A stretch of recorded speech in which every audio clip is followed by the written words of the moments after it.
Bonjour tout le monde. On va voir si je vais performer aujourd'hui.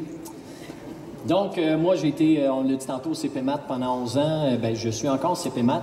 J'ai écrit les programmes au ministère. Si vous êtes content avec la séquence SN, bien, c'est de ma faute. Si vous n'êtes pas content avec la séquence SN, bien, c'est votre problème. Moi, elle me plaît bien. Alors, pourquoi est-il temps de réformer nos programmes? Décrochage scolaire. L'écart entre garçons et filles, le pire au pays. Basé sur le rapport de l'Institut du Québec, le taux de diplomation du secondaire en 5 ans est de 64 % au Québec pour le réseau public. Bon dernier du classement, l'écart avec l'Ontario est de 20 %. De plus, l'écart entre les garçons et les filles est beaucoup plus grand au Québec qu'ailleurs au Canada. Francis Veil apporte des précisions dans son article du 11 mai dernier. Un élève qui échoue seulement son cours de maths de 4e secondaire est considéré comme un décrocheur, même s'il réussit tous ses autres cours. Selon lui, ce retard abyssal n'existe pas. Ce qui existe, ce sont des systèmes d'éducation très différents et qui sont difficiles à comparer. Il mentionne que les élèves du Québec sont nettement plus forts en maths que ceux d'ailleurs au Canada, selon les derniers résultats du programme pan-canadien 2016, rendu public en 2018. On a fait passer le même examen à 27 000 élèves de 2e secondaire dans les 10 provinces. Le score moyen au Québec est de 541 points contre 508 en Ontario. Au Québec, les garçons obtiennent un score moyen plus élevé à cet examen que celui des filles. Nos garçons sont donc les meilleurs au pays, mais ce sont aussi eux qui décrochent le plus. Ce qui m'amène à penser que le problème se situe davantage après la 2e secondaire. De plus, le diplôme est obtenu après des examens ministériels au Québec, mais pas en Ontario. Nous avons un problème important en mathématiques de 3e secondaire. Plusieurs élèves arrivent à ce niveau avec de grandes lacunes. La dernière réussite de certains remonte parfois même au primaire. À la fin de sa 2e secondaire, si l'élève échoue uniquement en maths, alors il passe quand même en 3e secondaire, car on ne peut chevaucher 2 cycles d'enseignement. On ne compte donc pas les lacunes des élèves en difficulté avec du temps de qualité pour faire de la remédiation, car le programme de 3e secondaire a besoin de ces 150 heures. Ayant trop de trous dans son réseau de concepts et de processus, l'écart à combler est donc rendu trop grand entre ce que l'élève sait et ce que l'élève devrait savoir. Pris dans cette structure administrative, la meilleure chose à faire est d'intervenir le plus tôt possible au secondaire, car l'écart à combler est moins grand. Que fait-on pour ces élèves qui sont en 3e secondaire et qui accumulent un tel retard?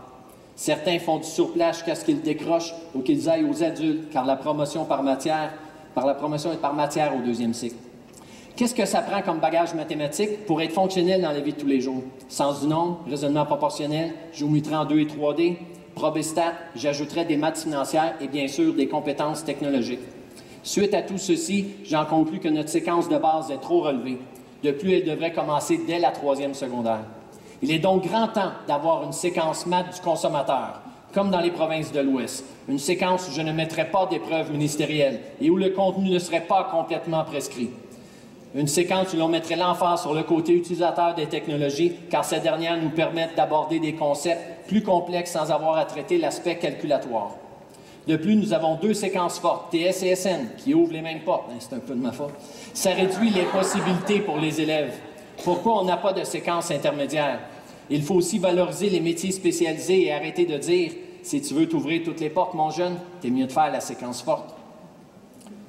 En 2010, Conrad Wolfram a mentionné que nous avions un vrai problème avec l'enseignement des maths de nos jours. Selon lui, nous devrions les enseigner avec l'ordinateur. Les élèves pensent que les maths sont abstraites, difficiles et inintéressantes. L'intérêt décroissant pour l'apprentissage des maths est contradictoire avec le monde encore plus numérique et quantitatif. Dans le monde réel, il n'y a pas que les mathématiciens qui font des maths. Les géologues, les ingénieurs, les biologistes, on modélise et simule avec la technologie. C'est très différent en éducation. Beaucoup de calculs, la plupart à la main. Le problème actuel dans l'enseignement des maths n'est pas que les ordinateurs simplifient les choses, mais que nous avons simplifié les problèmes. Selon Conrad Wolfram, voilà le truc fou. Dans l'enseignement des maths, nous passons près de 80 % du temps à expliquer aux gens comment faire l'étape 3 à la main. Pourtant, c'est la seule étape que les ordinateurs font mieux que les humains. Ils proposent d'utiliser les ordinateurs pour l'étape 3 et que l'on se concentre sur les étapes 1, 2 et 4. Je veux maintenant vous parler de la conférence de Brian Espinal sur la programmation. Il commence en affirmant qu'il est en mission, la mission de pirater toutes les salles de classe du monde, car il veut exposer le plus d'élèves à la programmation. D'ici 2020, il y aura plus d'emplois reliés à la technologie que de travailleurs qualifiés pour remplir ces postes. C'est déjà le cas actuellement. Un peu d'histoire maintenant. Avec le MIT, Seymour Papert co-développa le langage de programmation du nom de Logo, où les élèves programmaient une tortue qui se promenait sur un plan en 2 dimensions. Je me souviens très bien d'avoir eu beaucoup de plaisir à programmer avec ce langage dans mon bac à l'UQAM avec M. Garançon. Pour la prochaine diapo, c'est qui lui? Pierre Couillard? Je ne connais pas. Ah oui, ce jeune retraité, c'est lui qui m'a initié à Scratch il y a environ 5 ans.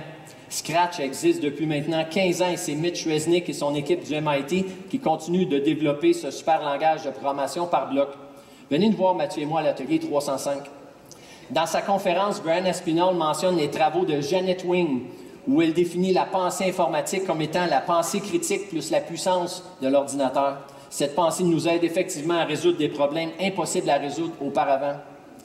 La pensée informatique n'est plus seulement une compétence pour l'informaticien, mais pour tous les humains.